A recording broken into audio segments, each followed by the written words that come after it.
No pressure. It's always interesting to analyze the effects of a diverse demographics in societies and institutions. Since the 1960s, the United States and its institutions have been going through a process of a diversification of its population, and that is also true when it comes to enrollment in universities. Although it has managed to diversify its student body, UC still struggles with racial segregation within its campuses. In particular, UC San Diego stands out as one of the campuses struggling the most with this issue, and its poor reputation among minority groups results in low enrollment of diversified groups while keeping other minorities segregated.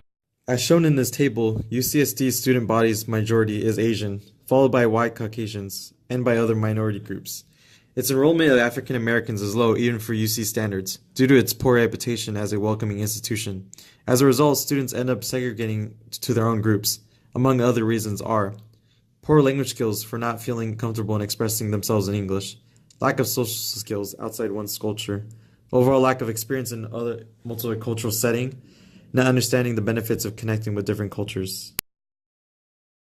Another issue that UCSD faces that contributes to further segregation is a lack of proper proportion in its diverse body of students.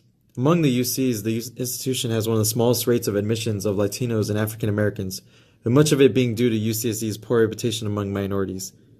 A lot of its poor reputation has to do with the relatively recent event, called the Compton Cookout in 2010. It was partly organized by one of the school's fraternity, Phi Kappa Alpha, with the objective of disrespecting, belittling, and mocking African American students and other minorities, following is CNN's reporting of the event.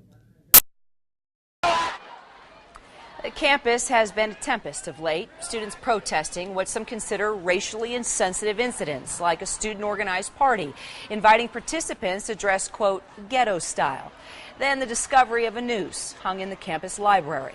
The big question here is, how deep does the school's racism go? And are we only skimming the surface, or is the criticism superficial?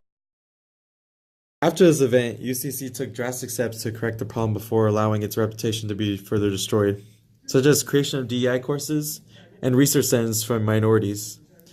Overall, there are many issues UCSD faces when it comes to segregation, a lot of which could be solved if the university took more time to invest in social affairs of its students. UCSD could invest more in multicultural events that is inviting for individuals of all backgrounds. Finally, UCSD needs to create a more open environment for all students.